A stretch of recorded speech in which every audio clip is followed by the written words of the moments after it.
காலம் தோன்றா பொழுதினிலே கருணையில் என்னை நீ நினைத்தாய். காலம் தோன்றா பொழுதினிலே கருணையில் என்னை நீ நினைத்தாய். உயிரை தந்திடும் கருவினிலே அருளினை பொழிந்து அரவணைத்தாய். உயிரை தந்திடும் கருவினிலே அருளினை பொழிந்து அரவணைத்தாய். குயவன் கையாலே மண் பாண்டம் உடைந்திடும் கதையின் நாயகன் நான் இன்று. கலைமான்கள் நீரோடை தேடும் எந்தன் இதயம் இறைவனை நாடும்.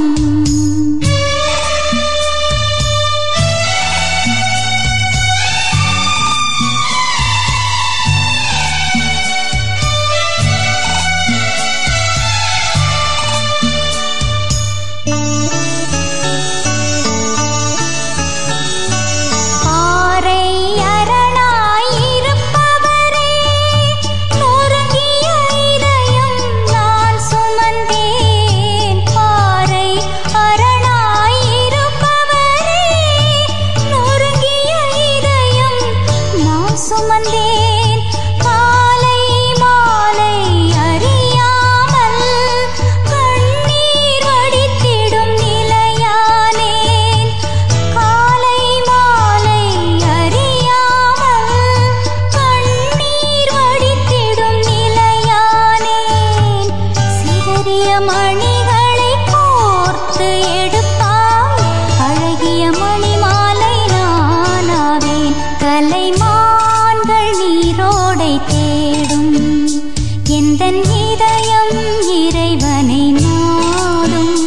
உள்ளத்தாகம் உந்தன் மீது கொண்ட போது எனக்கு வேறென்ன வேண்டும். மான்கள் நீரோடை தேடும் எந்தன் இதயம் இறைவனை நாடும்.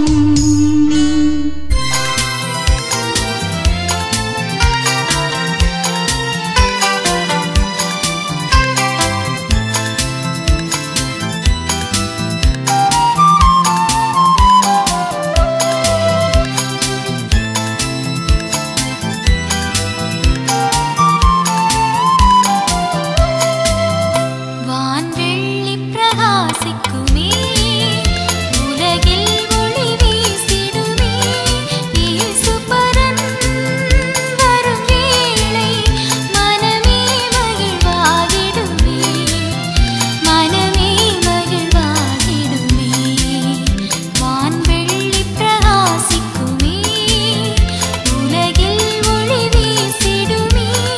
இயேசுபரன் வரும் வேளை மனமே மகிழ்வாகிடுமே. மனமே மகிழ்வாகிடுமே.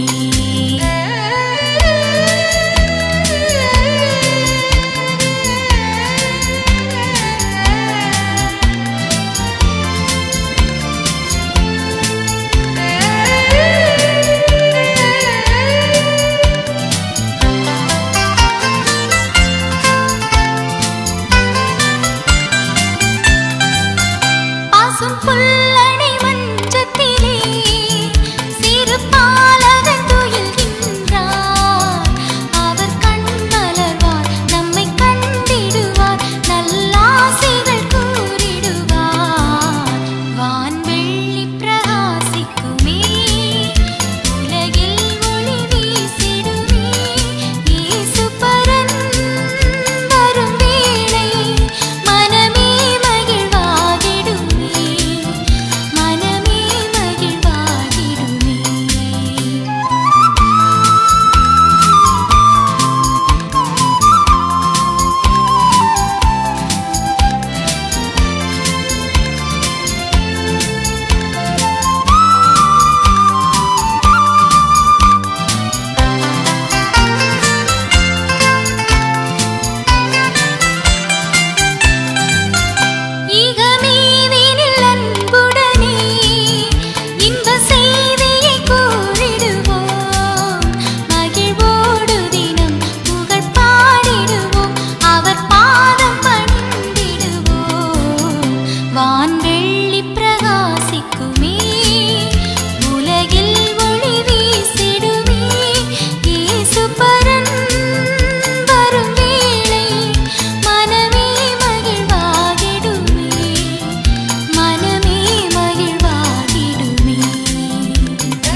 வேதவாக்கிதே பசுமை பொற்காலம் வருகின்றதே 1000 வருட அரசாட்சியே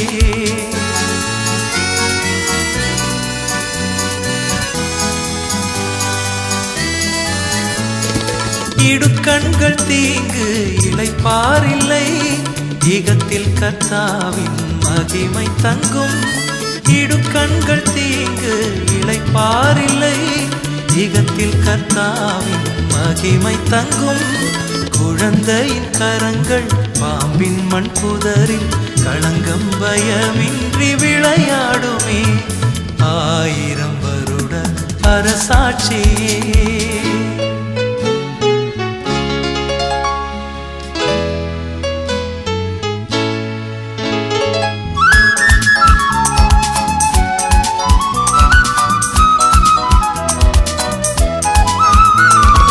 வறண்ட நிலங்களும் செழித்தோங்குமே விருட்சங்கள் இனிய கனி தருமே வறண்ட நிலங்களும் செழித்தோங்குமே விருட்சங்கள் இனிய கனி தருமே அமைதியும் நிலவும் சுகவாழ்வு துளிர்க்கும் அற்பாயு சொல்லோர்கள் அதில் இல்லையே 1000 வருட அரசாட்சியே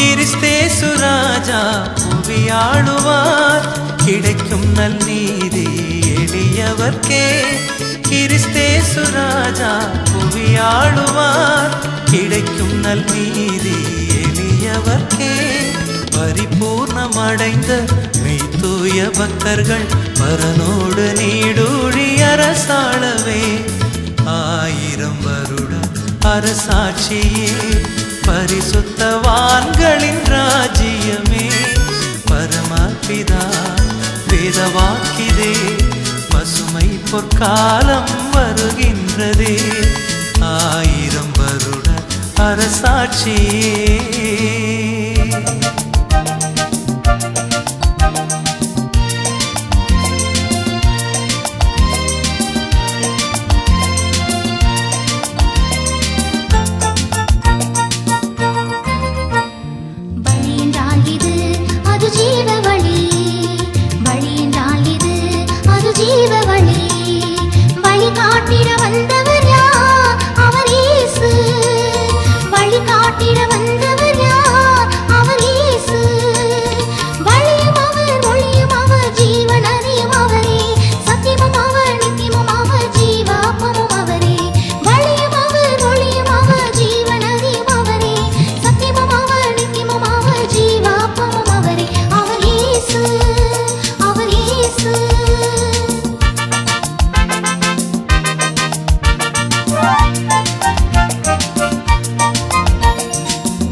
மேடையை நோக்கி வருகிறார்.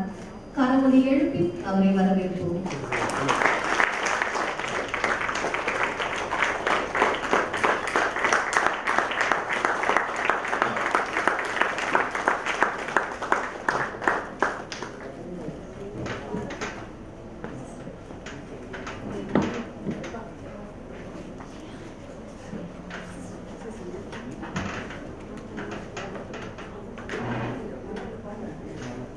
அனைவருக்கும் மீண்டும் ஒருமுறை என்னுடைய இனிய காலை வணக்கத்தை தெரிவித்துக் கொள்கிறேன். பொன்னான நாள் இன்று, பொன்னான விழா நாள். இது பணி நிறைவை கொண்டாடும் விழா அன்று, வாழ்வை கொண்டாடும் விழா, வாழ்வழித்த வள்ளலாம் கர்த்தரை கொண்டாடும் விழா. வாழ்வில் உடன் பயணித்த உற்றார், உறவினர், நண்பர்கள், உடன் பணியாற்றியோர், அதிகாரிகள், வழிகாட்டியோர், நலன் விரும்பிகள் ஆகியோரை கொண்டாடும் விழா. ஆம், நம்ம ஆலன் ஸ்டைல சொல்லணும்னா ஒரே ஆட்டம், பாட்டம், கொண்டாட்டம் தான். உள்ளத்தில் மகிழ்ச்சி, வெளியில் சந்தோஷம். ஆம், இக்குதூகல கொண்டாட்ட விழாவை, மகிழ்வின் விழாவை ஜபத்துடன் துவங்கி வைக்குமாறு போதகர் ஆலன் பிராஸ்பர் அவர்களை அன்புடன் அழைக்கிறேன்.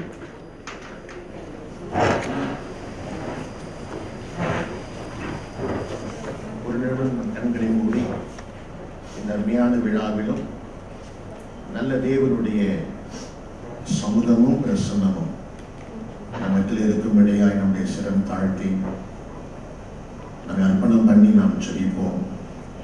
அன்பின் பரலோக பிதாவே, எங்களுக்கு வாழ்வு தந்த இங்கு நல்ல தேவனே, இந்த நாளிலும் எங்கள் அருமையான சகோதரன் விக்டர் ஜான், அவருடைய துணைவியார் சிஸ்டர் டேசி, அன்பான மகன் ஆலன் மேத்யூ, இவருடைய லைஃப் கான்ட்ரிபியூஷன் நாங்கள் எண்ணி பார்க்கக்கூடிய ஒரு நல்ல சந்தர்ப்பத்தை எங்களுக்கு தந்திருக்கிறேன். நண்பர்களும் உற்றாரும் உறவினர்களும் அவருடைய வாழ்வுக்கு எதுவாக இருந்ததான நல விரும்பிகள் ஒவ்வொருவரும் இன்றைக்கு சூழ்ந்திருக்க, எல்லாவற்றுக்கும் மேலாக இந்த வாழ்க்கையை தந்திருந்ததான எங்கள் இரட்சகராகிய தேவனுக்கு நாங்கள் சகல கணமும் மகிமையும் நாங்கள் செலுத்துகிறோம். ஆண்டவரே, இந்நாள் மட்டும் எங்களை கொண்டு வந்திருக்கிறதான எங்கள் எபினேசர் இனியும் மிஸ்டர் விக்டர் ஜானுடைய லைஃபிலும் எல்லாருடைய வாழ்க்கையிலும் நீர் போதுமானவர் என்பதை நாங்கள் அங்கீகரிக்கிறோம். இந்த ஃபங்க்ஷனை முழுவதும் உமது கரங்களில் நாங்கள் ஒப்புக் கொடுக்கிறோம்.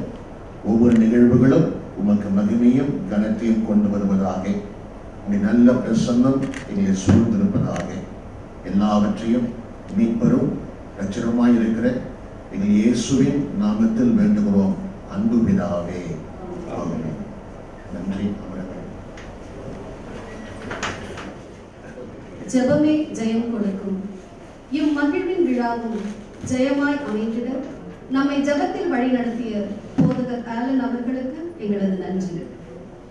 எம் மகிழ்வே தம் மகிழ்வனை எண்ணியே அன்போடும் மகிழ்வோடும் இவ்விழாவில் கலந்து கொள்ள வந்திருப்போரை உளம் மகிழ முகம் மலர உறவு உரம் பெற அன்பு மேலிட வரவேற்க வருகிறார் அருட்சகோதரி புளோரா மேரி அவர்கள். அனைவருக்கும் காலை வணக்கம். வாழ்க்கை என்பது ஒரு பயணம். தடைகளும் சவால்களும் ஆச்சரியங்களும் எதிர்பார்ப்புகளும் ஏமாற்றங்களும் மாறி மாறித்தான் வரும். சோர்ந்து விடாது இறைவனின் துணையோடு மன உறுதியுடன் செல்பவர் எவரோ அவரே வாழ்வை ஜெயிப்பர். வாழ்க்கை வாழத்தான் தான் வாழ்ந்து பிறரை வாழ வைப்பவரே உண்மை மனிதர்.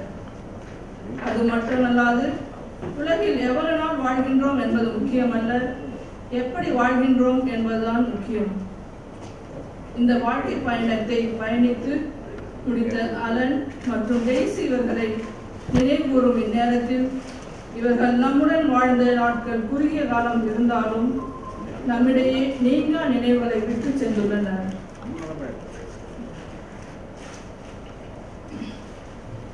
வரவேற்பு அது உன்னத தருணம். வரவேற்பு அது நம் பண்பாடு. வரவேற்பு அது பாசத்தின் வெளிப்பாடு.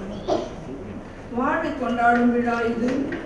அதோடு 60 ஆண்டுகளாய் தன்னை காத்து வழிநடத்திய இறைவனுக்கு திரு விக்டர் ஜான் அவர்களோடு இணைந்து நன்றி கூடும் நன்றியின் விழாவும் இது.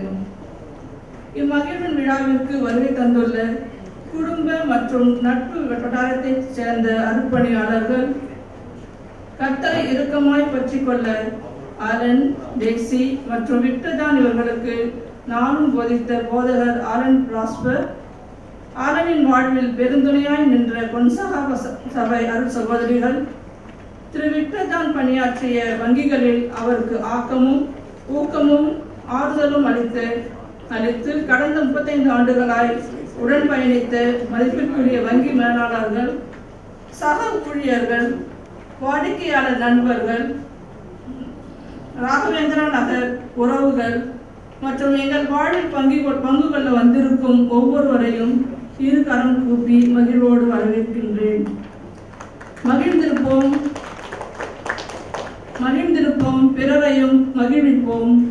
மீண்டும் உங்கள் அனைவரையும் வருக வருக என வரவேற்று விடைபெறுகிறேன். நன்றி, வணக்கம்.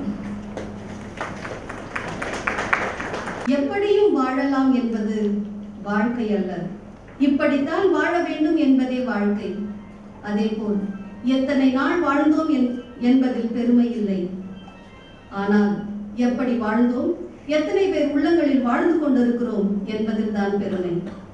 வாழ்வை கொண்டாடும் இவ்விழாவின் மைய கருத்தினை விளக்க இறைப்பணி செய்வதில் இன்பம் காண்பவரும் திரு விக்டர் ஜான், நினைவில் வாழும் திருமதி டெய்சி மற்றும் ஆலன் இவர்களின் வாழ்வை முற்றிலும் அறிந்தவருமான போதகர் ஆலன் ராஸ்கர் வருகிறார்.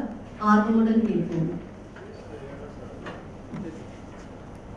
இந்த விழாவில் வந்திருக்கிறதான உங்கள் ஒவ்வொருவரையும் அன்பு ரட்சகரான இயேசுவின் நாமத்தில் உங்களை வாழ்த்துகிறேன், வரவேற்கிறேன். இந்த விழா விக்டர் ஜானுடைய பணி நிறைவுக்கென்று ஒரு நியமிக்கப்பட்ட ஒரு விழாவாக மட்டும்தான் இருந்திருக்க வேண்டும். அவருடைய ரிட்டையர்மெண்ட் ஃபங்க்ஷன் அன்னைக்கு பேங்க்குக்கு நாங்கள் போயிருந்தோம். அந்த சமயத்தில் சிஸ்டர் டெய்சி அவர்கள் மிகவும் சுகவீனமாக இருந்தார்கள்.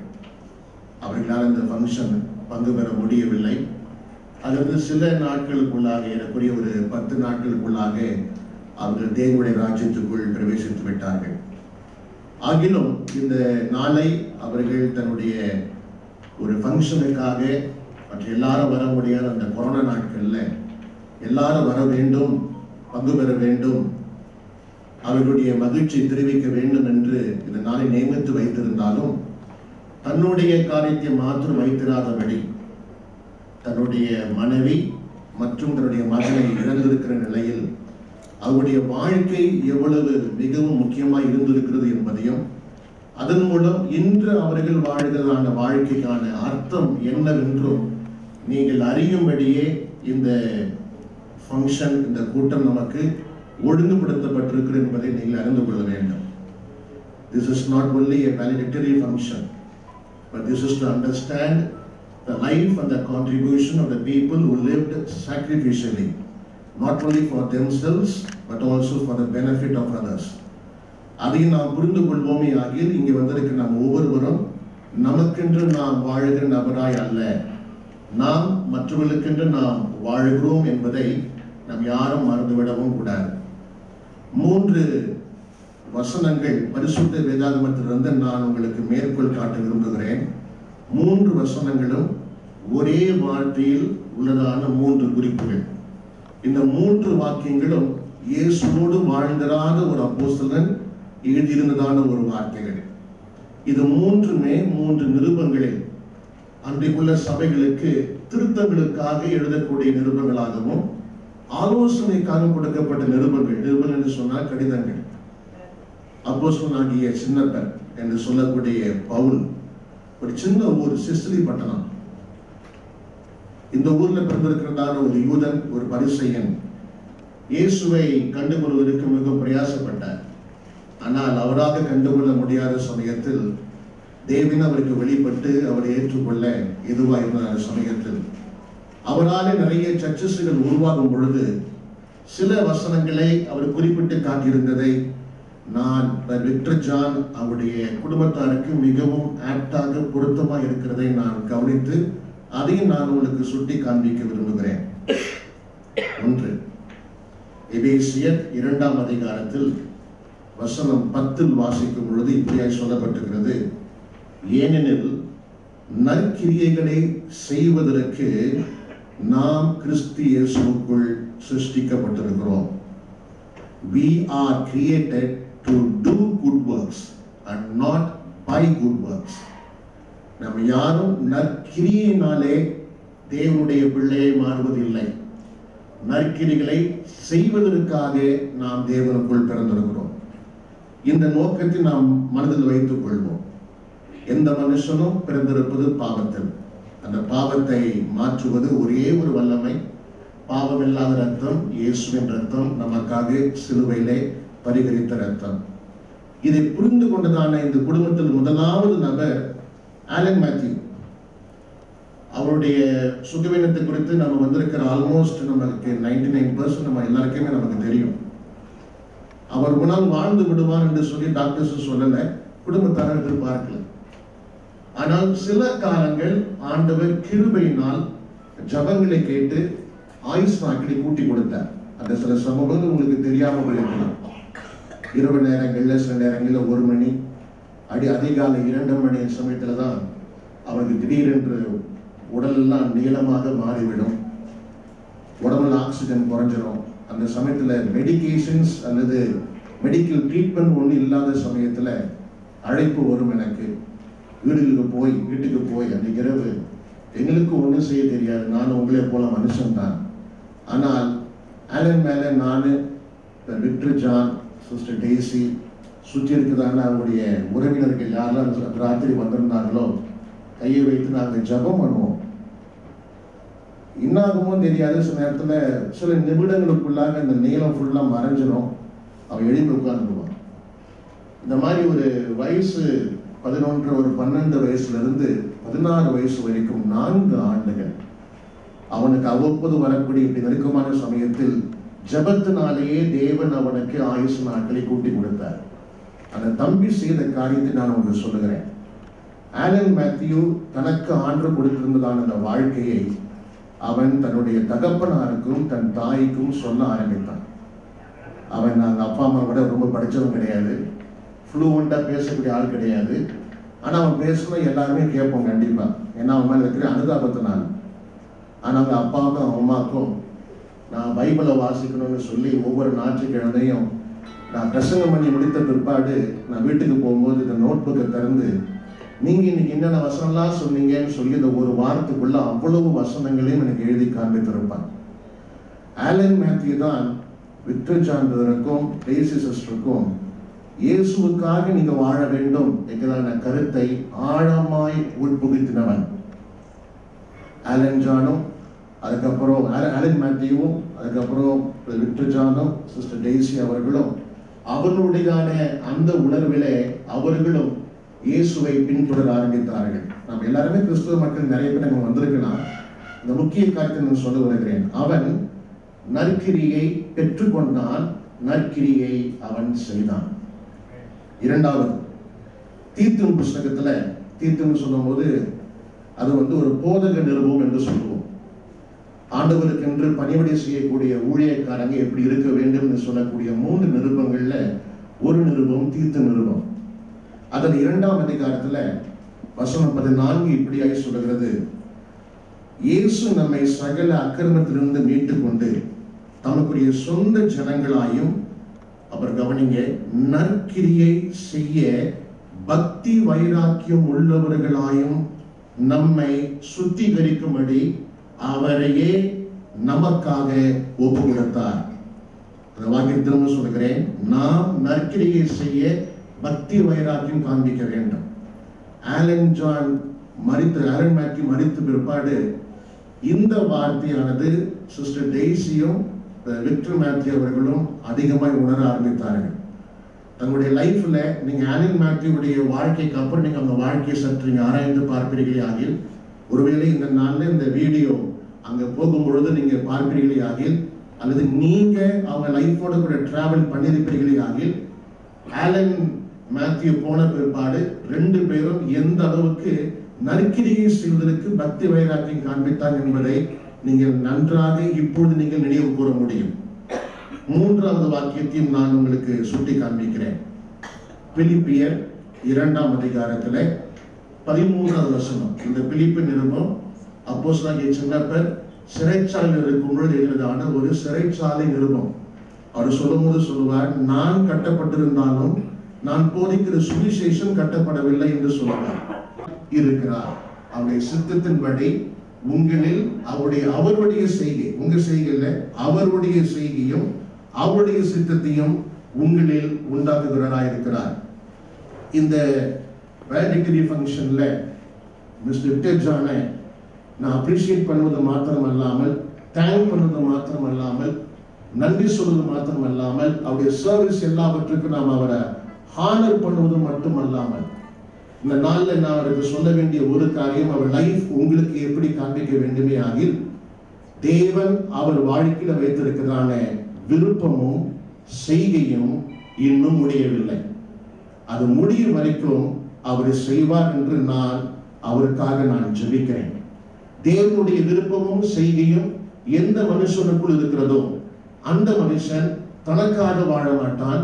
அந்த மனுஷன் மற்றவர்களுக்கு எப்பொழுதுமே ஒரு ஆசீர்வாதமாய் வாழ்வான் என்பது வேதத்தின் உண்மை. இயேசு அப்படி வாழ்ந்தார். இயேசுவை பின்பற்றக்கூடியவர்கள் அப்படி வாழ வேண்டும் என்று வேதம் நமக்கு கருத்தாய் போதிக்கிறது. இந்த ஃபங்க்ஷன்ல வந்திருக்கிற உங்கள் எல்லாருக்கும் நான் உங்களுக்கு நன்றியோடு மாத்திரமல்ல, என்னுடைய சாலம் பிளெட்ஜ் இந்த நாள்ல நான் மிஸ்டர் விக்டர் ஜானுக்கு நான் தரக்கூடிய மிகப்பெரிய ஒரு பரிசு தேவனுடைய ஆசீர்வாதங்கள் மாத்திரமல்ல, ஆண்டவருடைய விருப்பமும் செய்கையும் அவருடைய வாழ்க்கையில நிறைவேற வேண்டும் என்பதற்காக நான் உங்களுக்காக பிரேயர் பண்ணுவேன். வந்திருக்கிற எல்லாருமே நீங்கள் அவருடைய தனிமையை பார்த்து அனுதாபப்பட வேண்டிய அவசியம் இல்லை. இம்மட்டும் கொண்டு வந்த கர்த்தர் அவர் இன்னும் கொண்டு செல்லுவார். அவருடைய வேலையிலேயோ அவருடைய ஒர்க்கிலேயோ நீங்க எந்த இம்பர்ஃபெக்ஷன் பார்க்க முடியாது. Is always a perfectionist. எதையும் சுத்தமா வச்சிருக்கிற நபர், எல்லாத்தையும் கரெக்டா பண்ணக்கூடிய ஒரு நபர். எனவே அவரை நீங்க ஹானர் வந்திருக்கிற நீங்க அவர் மட்டும் ஹானர் பண்ணிட்டு போயிடாம இங்கிருந்து ஒரு மெசேஜ் நீங்க கொண்டு போங்க. உங்க லைஃபோ ஒரு கான்ட்ரிபியூட்டிங் லைஃபா இருக்கட்டும், உங்க வாழ்க்கை மற்றவங்களுக்கு உபயோகம் உள்ள ஒரு வாழ்க்கையா இருக்கட்டும். மிஸ்டர் விக்டர் ஜானுடைய முழு குடும்பமும் அப்படி நமக்காக வாழ்ந்திருக்கிறாங்க. ஒருவேளை நமக்கு திரும்பவும் இப்படி உங்க ஃபேமிலியை மையமா வைத்து இன்னொரு ஃபங்க்ஷன் நமக்கு கிடைக்குமான்னு தெரியாது. ஆனா இப்போ சமீப காலங்களில் நமக்கு ஆலன் மேத்யூ நினைவு கூர்ந்து, டெய்சி சிஸ்டர் நினைவு கூர்ந்து, மிஸ்டர் விக்டர் ஜானுடைய இந்த ஒரு சந்தர்ப்பம் திரும்ப கிடைக்க நம்ம சொல்லிவிட முடியாது. ஆனா இந்த ஃபங்க்ஷன்ல வந்திருக்கிறவங்க எல்லாருக்குமே இந்த நாள்ல என்னை அவர் பார்த்து சொன்னார், ஒரு கீ நோட் அட்ரஸ் நீங்க தான், you set the ball roll on this day அப்படின்னு சொன்னார். நான் சொல்ல விரும்புகிறது தான், அவருடைய குடும்பத்தில் தேவன் தன்னுடைய விருப்பத்தையும் செய்கையும் ஆரம்பித்து முடிக்க தேவன் உண்மை உள்ளவர். உங்களுடைய ஒவ்வொருடைய வாழ்க்கையிலும் ஆண்டவருடைய விருப்பத்தையும் செய்கையும் அவர் செய்து முடிக்க இந்த இயேசு உண்மை உள்ளவராய் இருக்கிறார். பிதா, குமாரன், பரிசுத்த ஆவியின் நாமத்தினாலே இதை நியமித்து வைத்திருந்தவர் உங்களுடைய வாழ்க்கையில் செய்து முடிக்க வேண்டும் என்று என் அன்பான வாழ்க்கைகளையும் ஆசீர்வாதங்களையும் நான் உங்களுக்கு தெரிவித்துக் கொள்கிறேன். God bless you and especially to the Victor John.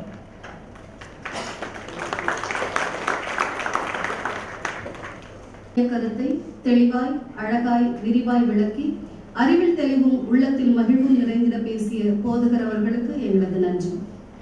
நம்ம விட வயசுல சின்னவங்க நமக்கு அட்வைஸ் பண்ணாங்கன்னா என்ன நடக்குங்க? கோவம் தலைக்கேறும், அப்படிதானே? ஆனா அண்ணன், அக்கா, மாமா, மச்சா யாருன்னு, ஏன் எங்களுடைய குடும்பத்துல இருக்கிற கர்தினால் வரைக்கும் மறுத்து பேசவே முடியாமல் காது கொடுத்து மட்டுமே கேட்கும் அளவுக்கு நாவன்மை பெற்று வாழ்ந்த நாட்கள் குறைவாக இருந்தாலும் வாழ்வை முழுமையாக வாழ்ந்து அன்பை மட்டுமே கொடுக்க தெரிந்த, கடவுளை தனது பெரியப்பா என சொந்தம் கொண்டாடிய, இன்று இவ்வுலகில் இல்லாது போயினும் நம் அனைவரின் நினைவிலும் இன்றும் வாழும் ஆலன் மேத்யூவின் வாழ்வில் சிறந்த தூண்டுகோலாய் விளங்கிய பெருமைக்குரியவர் கொன்சாகா சபை அருட்சகோதரி லூர்து அவர்கள் ஆலன் குறித்த அவரின் அனுபவத்தை நம்மோடு பகிர வருகிறார். ஆண்டவருக்கு நன்றி செலுத்துங்கள், ஏனெனில் அவர் நல்லவர், என்றென்றும் உள்ளது அவரது பேரன்பு. திருப்பாடல் 106 முதல் வசனம். அவரது நன்றியும் பேரன்பையும் திருவாளர் விக்டர் ஜான் மீது கடவுள் எவ்வாறு கொண்டுள்ளார் என்பதை இந்த வாசகம் எடுத்துரைக்கின்றது. பெருமதிப்பிற்கும் பாசத்திற்கும் உரிய அருட்தந்தையர்களே, அருட்சகோதரிகளே, நன்றி விழாவிற்கு வருகை தந்துள்ள சான்றோரே, பெரியோரே, உறவினர்களே, நண்பர்களே, அன்பர்களே, அனைவருக்கும் எனது இதயம் நிறைந்த வாழ்த்துக்களை உரித்தாக்குகின்றேன்.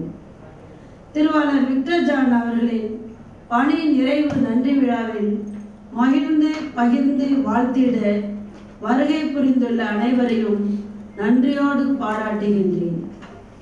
திருவாளர் விக்டர் ஜான் கடந்த 40 ஆண்டுகளாக எனக்கு ஒரு அன்பு நிறைந்த சகோதரராக, நண்பராக இன்று வரை என் வாழ்வில் பயணித்து வருகின்றார் என்றால் அது இறைவனால் எனக்கு கிடைக்கப்பெற்ற ஒரு நன்கொடை. இந்த நன்னாளில், அவர் பணி நிறைவு பெறும் நாளில், அவர் பெற்றெடுத்த ஒரே ஒரு அன்பு மகன் ஆலன் மேத்யூ என்பவரை பற்றி என்னுடைய அனுபவங்களிலிருந்து நான் கற்றுக்கொண்ட சில வழிமுறைகளையும் பரிந்துரைகளையும் உங்கள் முன் நான் இப்பொழுது பகிர்ந்து கொள்ள விளைகின்றேன். இல்லற வாழ்வில் இருவரும் மகிழ்ந்திருக்க விலை மதிப்பற்ற ஒரு முத்து கடவுள் அவர்களுக்கு சொத்தாக வழங்கினார். அந்த சொத்துதான் 1994ஆம் ஆண்டு ஆகஸ்ட் 1ஆம் தேதி மண்ணில் மலர்ந்தது. இதை கண்டு பெற்றோர்களும் நண்பர்களும் உறவினர்களும் எல்லையில்லாத மகிழ்ச்சி அடைந்தனர். அவர்களின் வளர்ச்சி நாளுக்கு நாள் வளர்ந்து வரும்போது இடையில் ஒரு சோகத்தையும் அதிர்ச்சியும் வியப்பையும் ஏற்படுத்தியது. இப்படிப்பட்ட சூழலில் தான் ஆலன் மேத்யூ தனது 5 வயதை நிரம்பிய போது கல்வி பயில வேண்டும் என்று பெற்றோர்களும் விரும்பினர். அவனும் அதிக ஆர்வமுடன் பள்ளிக்கு செல்ல வேண்டும் என்று விரும்பினான்.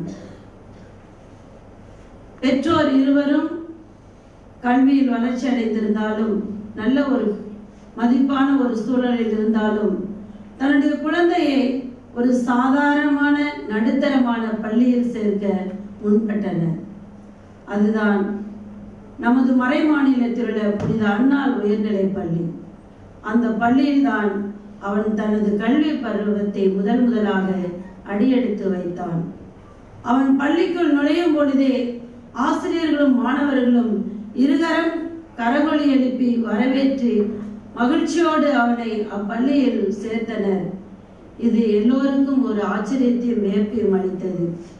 ஏனென்றால் அந்த மாணவனை பார்க்கும் போதே வித்தியாசமாக தெரியாது. துடிதுடிப்பு மாணவன், சுறுசுறுப்புள்ள மாணவன், பார்ப்பதற்கு மிக அழகாக இருப்பான். எல்லோரையும் கவர்ந்து இழக்கும் வகையில், அவன் ஆச்சரியப்படும் வகையில் எல்லோரிடமும் பழகக்கூடியவன். இவ்வாறு அவன் கல்வி பயின்று வரக்கூடிய சூழலில் நாட்கள் மாதங்களாக, மாதங்கள் ஆண்டுகளாக மாறிட அவன் உடல்நிலையிலும் மாற்றங்கள் ஏற்பட்டு அதிர்ச்சியும் சோகத்தையும் ஏற்படுத்தியதை கண்டு பலரும் வேதனை அடைந்தனர். இப்படிப்பட்ட சூழ்நிலையில் ஆலன் மேத்யூ கடவுள் மீது ஆழ்ந்த நம்பிக்கை கொண்டு விடாமுயற்சியோடு தன்னம்பிக்கையோடு என்னால் கல்வி கற்க இயலும் என்ற வீறுநடை கொண்டு பள்ளிக்கு தினமும் அவனே வருகை தந்து, விடுப்பு என்பதை அவனிடம் இல்லை. உடல்நல குறைவாக இருந்தாலும் நான் தலைமை ஆசிரியரிடம் உத்தரவு வாங்க வேண்டும் என்று சொல்லிக்கொண்டு பள்ளிக்கு முந்திக் கொண்டு ஓடி வருவான். அப்படிப்பட்ட ஒரு துடிதுடிப்பான மாணவனை எமது பள்ளியில் நாங்கள் பெற்றோம், மகிழ்ந்தோம். பல மருத்துவர்கள் இவனின் பேச்சாற்றலை கண்டு ஆச்சரியமுற்றனர். ஏன் அவன் பேசவே மாட்டான், அவனுக்கு பல்லே முளைக்காது என்று மருத்துவர்கள் கைவிட்டு விட்டனர். ஆனால் இறைவன் கைவிடவில்லை. அவனுக்கு திடீரென்று பல் முளைக்க ஆரம்பித்தது, பேச்சும் தெளிவாக வர ஆரம்பித்தது. எங்களுடைய ஆசிரியர்களுடைய பயிற்சியினாலும் எங்களுடைய கொன்சாக சகோதரிகள் எங்கெல்லாம் பணி செய்தோமோ அங்கெல்லாம் அவன் பள்ளிக்கு வரும்போது அனைவருடன் சமூகமாக பழகி அவர்களின் அன்பையும் பாசத்தையும் பெற்று தன்னுடைய அறிவை வளர்த்து கொண்டான். கடவுள் அவனுக்கு தன்னுடைய கல்வி செல்வத்தை 8 வகுப்புகள் வரைதான் கொடுத்தார். அந்த 8 வகுப்புகள் 8 ஆண்டுகளும் அவன் எல்லா திறமையிலும் முன்னின்று வெற்றி பெற்றான். அதற்கு உதாரணமாக ஒரு சில கருத்துக்களை உங்களிடம் பகிர்ந்து கொள்கின்றேன். அவன் பள்ளி பருவத்தில் சக மாணவர்களிடம் தனிப்பட்ட அன்பை பெற்று அனைத்து திறமைகளிலும் முதன்மையாக வந்ததும் அல்லாமல் அரசு வட்டாரம் ரீஜியன் அளவில் நடத்தப்பட்ட அனைத்து போட்டிகளிலும் முதன்மை பெற்று முதல் பரிசை தான் தட்டி வருவான். அவனுக்கு தோல்வி என்பதை ஏற்றுக்கொள்ளக்கூடிய ஒரு சூழல் அவனால் சந்திக்க முடியாது. தோல்வியை ஏற்றுக்கொள்ளாத மாணவன் நான் வெற்றி பெறுவேன் என்றுதான் வெற்றியோடு அவன் திரும்பி வருவான். இது எங்கள் பள்ளிக்கு ஒரு பெருமைதான். என்னால் சாதாரண ஒரு ஏழை மாணவர்களுக்கு கற்பிக்கக்கூடிய பள்ளிக்கூடம்.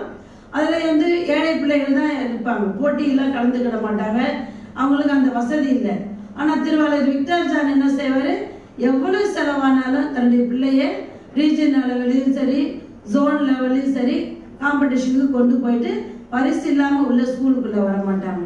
அது எங்களுக்கு ஒரு பெருமையாக இருக்கும். அவன் எழுத சொன்னோம்னா கை வலிக்கும், அழகாக முத்தா எழுதுவான். நான் 10th ஸ்டாண்டர்ட் பிள்ளைகிட்ட கொண்டு போய் அவன் கையெழுத்தை காமிப்பேன், உங்களோட வளர்ச்சி குன்றிய பிள்ளை எவ்வளோ திறமையாக அழகாக எழுதியிருக்கான் பாருங்கன்னு சொல்லிட்டு அவனை கம்பேர் பண்ணும்போது அவனுக்கு ஒரே சந்தோஷம், நான் தான் இந்த பள்ளிக்கூடத்தில் பெரிய பாஸ் அப்படின்னு நினச்சிக்கிட்டு உற்சாகமாக இன்னும் படிக்க ஆரம்பிப்பான். அவனுடைய நடை பார்த்தீங்கன்னா எவ்வளோ நோயாக இருந்தாலும் சோர்வே காணாது. கடவுள் அவனுக்கு தனிப்பட்ட ஒரு வரத்தை கொடுத்திருந்தார். வீறு நடை போடுற கம்பீரமாக நடந்து வருவான். தன்னுடைய பேக்கை ஸ்கூல் பேக்கை யார் கையிலையும் கொடுக்க மாட்டான், சிஸ்டர் வாங்கிட்டு வருவாங்க.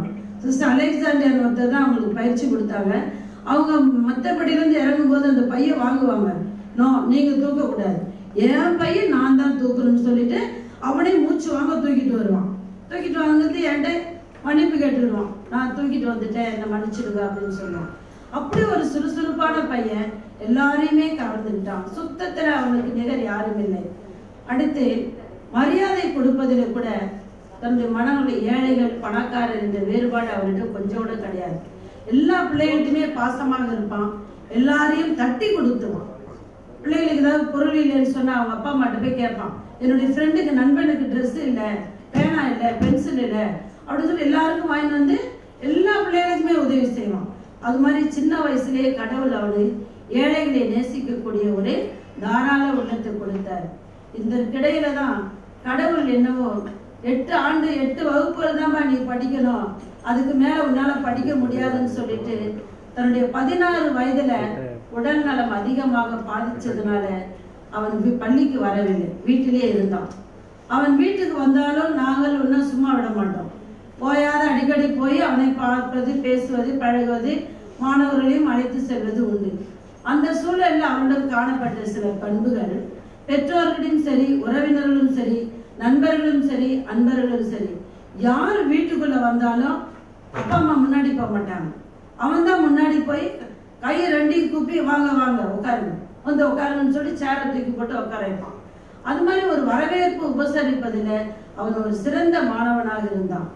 அடுத்து உள்ளத்துல எந்த சூதுவாதமே அறியாது, கள்ளம் கபடமற்ற ஒரு குழந்தையாக வெகுளித்தனமாக இருந்தான்.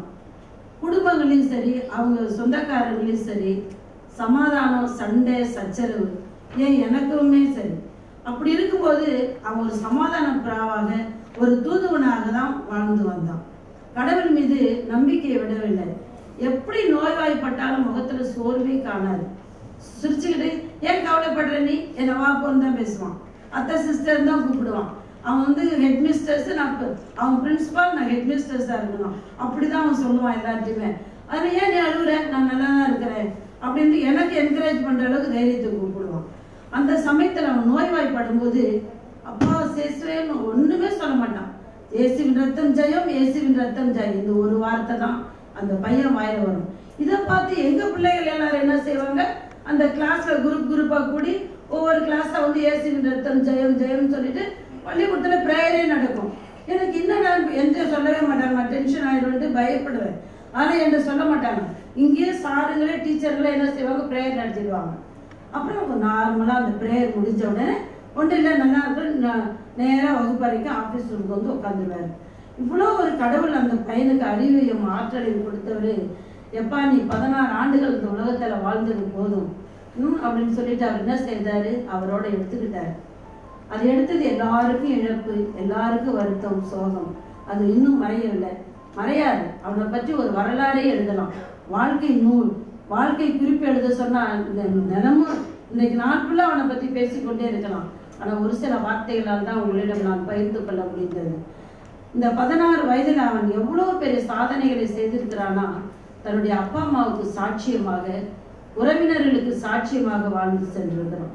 அவன் கொடுத்து சென்ற இறைவசனம் தான் இன்று அவங்க அப்பா வந்து எந்த நோக்கத்திற்காக அழைக்கப்பட்டாரோ அதே நோக்கத்திற்காக மீண்டும் கடவுளால் அழைக்கப்பட்டிருக்கிறார் என்றுதான் இன்றைய நாளில் நான் நன்றியோடு கடவுளுக்கு நன்றி செலுத்துகின்றேன். அவருடைய சாட்சிய வாழ்வு அவரோடு இன்று இந்த விழாவிற்கு வருகை தந்துள்ள உங்கள் ஒவ்வொருவரையும் அன்போடு மகிழ்வோடு நீங்கள் இந்த விழாவை நிறைவோடு பகிர்ந்து கொண்டு விடைபெற உங்கள் ஒவ்வொருவருக்கும் நான் வாழ்த்தி விடைபெறுகிறேன். நன்றி, வணக்கம். ஆலன் மேத்யூவின் வாழ்வில் நீங்கள் செய்த சேவைக்கும் அன்புக்கும் காட்டிய அக்கறைக்கும் உங்களுக்கும் உங்களுடைய பொன்சாகா சாபி சகோதரிகள் அனைவருக்கும் எங்களுடைய குடும்பத்தின் சார்பாக மனமார்ந்த நன்றிகளை தெரிவித்துக் கொள்கிறேன். நம் குடும்பத்தின் சொத்து பலரின் அன்பையும் பாசத்தையும் கொள்ளையடித்த ஒரே அதிசய மகன்தான் ஆலன். ஆலனின் வாழ்விலும் மகிழ்விலும் நோயிலும் பெருந்துணையாய் இருந்த ஆலனின் தாய்மாமா திரு அந்தோனி லூர்து சேவியர் அவர்களின் எண்ணத்தை அறிவோம் வாருங்கள். அனைவருக்கும் காலை வணக்கம். எனக்கு முன்னால சகோதரி லூர்து மேரி அவர்கள் பேசினார்கள். அத்தை சிஸ்டர், அதுதான் அலன் மேத்யூ அவங்களுக்கு வச்ச அன்பான பெயர், அத்தை சிஸ்டர். எங்கள் குடும்பத்தார் அனைவரும் என்னாலுமே சகோதரி சகோதரி லூர்து மேரிக்கு கடமைப்பட்டிருக்கிறோம். அலனுடைய வளர்ச்சியில் டாக்டர் சொல்லி அவனுடைய குறைபாடுகள் எல்லாம் சொல்லியும் அவனுடைய வளர்ச்சி வந்து பார்த்தீங்கன்னா மற்ற குழந்தைகளை விட ஒரு படி அதிகமாகவே இருந்தது. அதெல்லாம் நாங்கள் கண்டுகொண்டது அவனிடம். அந்த வளர்ச்சிக்கு பல பேர் உறுதுணையாக இருந்தார்கள். அதில் ஒரு சிலர் மிக முக்கிய காரணமாக இருந்தார்கள். அந்த முக்கிய காரணிகளில் ஒருத்தர் வந்து அத்தை சிஸ்டர் அருட்சகோதரி லூர்து மேரி அவர்களுக்கு எங்கள் குடும்பத்தாரின் நன்றி, என்றுமே நன்றி கடன்பட்டிருக்கிறோம். அலன் மேத்யூ எங்கள் குடும்பத்தின் வரப்பிரசாதம், எங்கள் குடும்பத்தின் அது ஒரு தெய்வ குழந்தை. அவனை பற்றி பேசும்போதே மனசுல ஒரு மன நிறைவு, ஒரு பெருத்த சந்தோஷம். அலன் கூட உறவாடியவர்கள் நிறைய பேர் இருக்கிறீங்க. அலன் பற்றி பேசும்பொழுது கட்டாயம் அந்த ஃபீலிங் வரும். அலனை பற்றி ஒரு சில முக்கிய விஷயங்களை பற்றி சொல்ல விரும்புகிறேன். முக்கியமாக 3. ஃபர்ஸ்ட் வந்து சந்தோஷம், ஹாப்பினஸ். அவன்கிட்ட தான் கற்றுக்கணும் ஹாப்பினஸ்னா என்ன. எல்லாத்துலேயுமே சந்தோஷம், சின்ன சின்ன விஷயத்துல சந்தோஷம். ஸ்கூலில் கிளாஸில் இருப்பேன், சில நேரத்தில் டிராஃபிக்கில் இருப்பேன். நான் திருப்பத்தூர் மாவட்டம் கிருஷ்ணகிரிக்கிட்ட இருக்கேன். டிராஃபிக்கில் இருக்கும்போது இவன்கிட்ட ஃபோன் வரும். ஃபோன் எடுத்த உடனே என் பேர் ஜேவியர், அவர் கூப்பிடுறது ஜேவி ஷார்ட்டா. அவனுக்கு டங் ஃப்ளோ ஃப்ரீயாக இருந்ததுனால அவன் வந்து தேவின்வான். தேவின்வான். என்னடா சொல்கிறா? ஒரு சந்தோஷமான செய்தி எடுத்த உடனே சந்தோஷமான செய்தி. என்னடா? அங்கே ஒன்றுமே இருக்காது. என்னன்னா என்னுடைய தம்பிகள் அருண் ஜெகன் யாராவது வந்திருப்பாங்க, அவங்க பாட்டிமார்கள் யாராவது வந்திருப்பாங்க, ரிலேஷன்ஸ் யாராவது வந்துட்டு போயிருப்பாங்க. அதை சொல்றது ஒரு சந்தோஷம், ஒரு சந்தோஷமான செய்தி. சரிடா. திரும்ப வேற ஒரு நாள் ஃபோன் வரும். ஜேவி அப்படின்வான். என்னடா சொல்றா அப்படின்னா, இன்னைக்கு என்ன சொல்லு. நம்மளுக்கு அன்னைக்கு என்ன நாளுன்னு ஞாபகத்துக்கு வராது. வந்தாலும் நம்ம தெரிஞ்ச மாதிரி காட்டிக்கூடாது. என்னடா தெரியலடா சொல்லு. இன்னைக்கு எங்கள் அம்மாவுக்கு பர்த்டே விஷ் பண்ணு, இல்லை எங்கள் அப்பாவுக்கு பர்த்டே விஷ் பண்ணு. பல முறை எங்கள் அக்கா மாமாவுடைய பர்த்டேஸ் அவன் சொல்லி தான் நாங்கள் விஷ் பண்ணியிருக்கோம். அந்த மாதிரி ஒரு பாசமான குழந்தை. சின்ன சின்ன விஷயங்கள். ஒரு தடவை ஞாபகம் இருக்குது, கிறிஸ்மஸ் மாஸ் முடிஞ்சு அவருக்கு ரொம்ப பிடித்த ஃபாதர் தாமஸ் ஃபாதர்.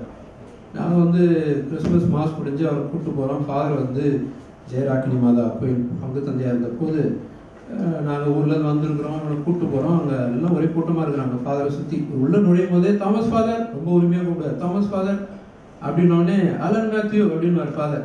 உடனே எல்லாம் வழி விட்டுருவாங்க, தான் நேராக உள்ள போவார். அந்த அளவுக்கு மிக பாசமான குழந்தை. ரொம்ப சந்தோஷம், சின்ன சின்ன விஷயங்கள்ல சந்தோஷப்பட்டவன். பொறுமையும் பொறுப்பும். எல்லா விளையாட்டு சாமானும் எடுத்து விளையாடுவோம். நாங்கள் கூட இருக்கணும். என்னுடைய மகள் அவனோட 5 வருஷம் சின்னவ, அவன் கூட விளையாடிட்டு இருப்பா. பிள்ளைங்க சாதாரணமாகவே என்ன பண்ணுவாங்க, விளையாடிட்டு பொருட்கள் அப்படி அப்படியே விட்டுட்டு போயிடுவாங்க. பெற்றோருக்கு அது பெரிய ஒரு குறையா இருக்கும். ஆனால் இந்த பிள்ளைகிட்ட அந்த மாதிரி கிடையாது. அதெல்லாம் எடுத்து அந்த பாக்ஸில் போடணும்.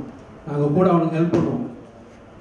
காலையில் எழுந்திரிச்சா நாமளே இந்த வயதில் சில நேரத்தில் இன்னைக்கு என்ன செய்யறோன்ற ஒரு பிளானோட ஏந்திரிக்க மாட்டோம். ஆனால் அவங்ககிட்ட அந்த ஒரு பிளான் இருக்கு. ரொம்ப ஆச்சரியமா இருக்கும். ஒரு பிளான்.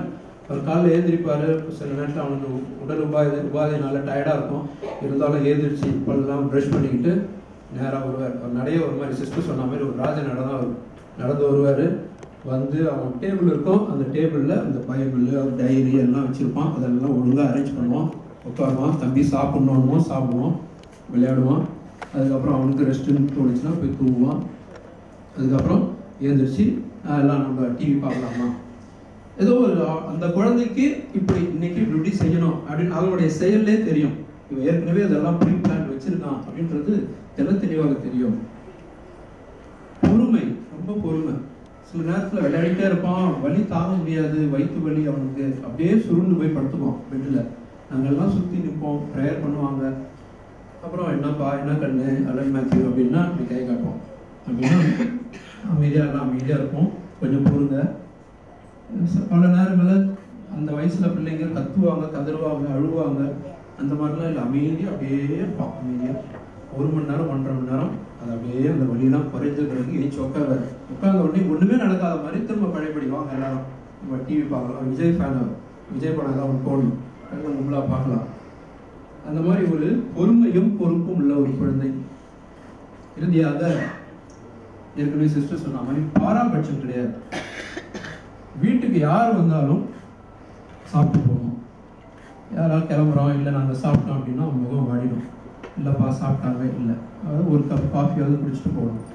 இவங்க அவங்க நம்மளுக்கு வேண்டியவங்க, இவங்க வந்து வசதி உள்ளவங்க வசதி இல்லாதவங்க, எந்த ஒரு பாராபட்சமும் கிடையாது. அன்புன்றது அவங்ககிட்ட நிறைவாக காணப்பட்டது. இப்படிப்பட்ட மிக பாசமான குழந்தை, ஒரு தெய்வ குழந்தை அலன் மேத்யூ. இந்த ஒரு வளர்ச்சியை காண்பதற்கு அக்காவும் மாமாவும் ரொம்ப உறுதுணையாக பெருதுணையாக இருந்தாங்க. அதில் வந்து முக்கியமாக வெற்று மாமா சொல்லணும்.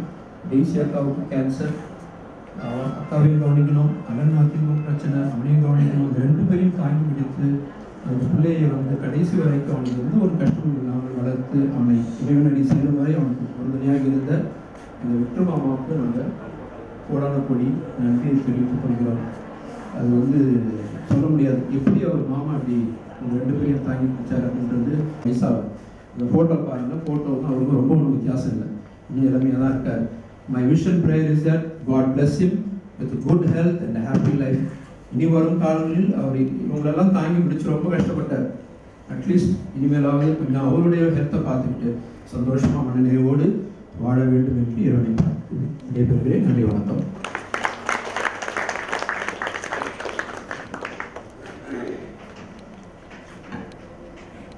சேவியரண்ணா, எல்லையில்லா உமது அன்புக்கும் உதவிக்கும் உறுதுணைக்கும் எங்களுடைய மனமார்ந்த நன்றி. அன்பு உறவுகளே, அன்பு ஆலன், திருமதி டெய்ஸி, திருமதி விக்டர் ஜான் இவர்களுடைய வாழ்வின் நினைவலைகள் உங்களுக்கு காணொலியாக ஒரு பக்கம் சென்று கொண்டிருக்கிறது. அதையும் கண்டு கழிக்குமாறு அன்புடன் கேட்டுக்கொள்கிறேன். வார்த்தைகள் இல்லை, கனிவான பார்வை, நம்பிக்கையூட்டும் வார்த்தை, மாறா அன்பு, இவைதான் இவரின் அடையாளம். இப்பொழுது அவர்களுடைய அனுபவத்தை நம்மோடு பகிர வருகிறார்.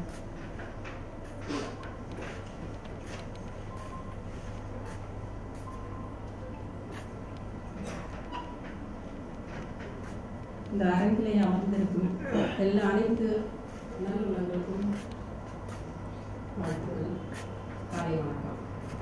என்னை மன்னிக்கணும், ஏன்னா இங்கிலீஷில் ப்ரிப்பேர் பண்ணிருக்கேன். சரிங்களா?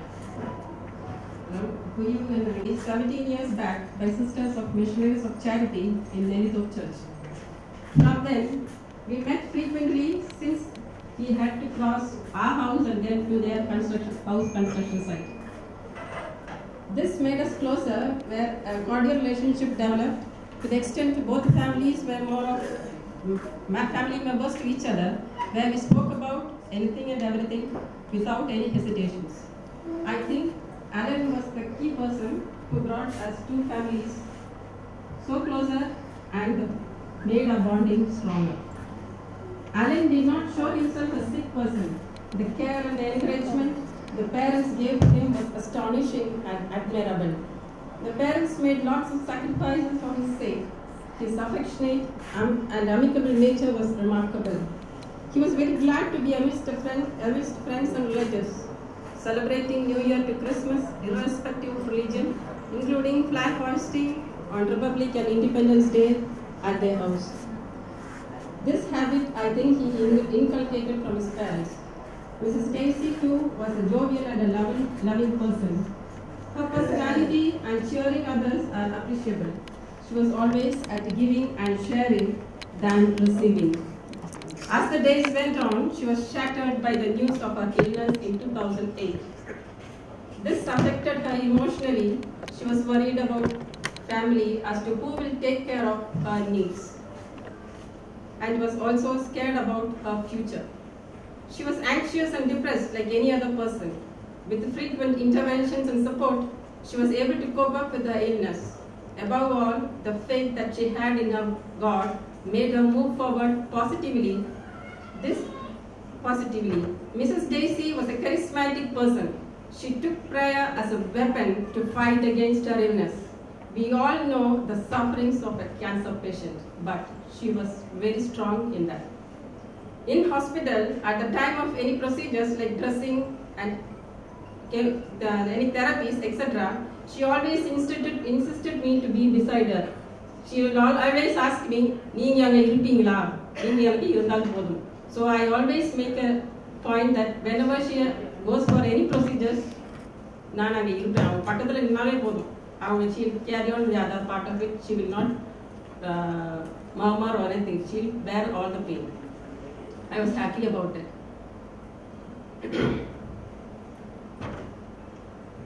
And she wanted a particular doctor to dress her wounds, with whom she was comfortable with. But she was not grumpy. She has been depressed at times. Sometimes when I visited her at home, she will give me a blank look. By that I'll understand that she is not in good mood. So I spend time with her and make her okay. At times, she'll walk away from home without informing the family. She come home, just where my house was very nearby. She come home, she'll spend some time with me and with my children. She'll say, Chuma konjam pesi eduttu polan vanden. She'll have a hangala time with my children and then go back. She surrendered all her pain and worries to God and walked along with Him and moved closer to God.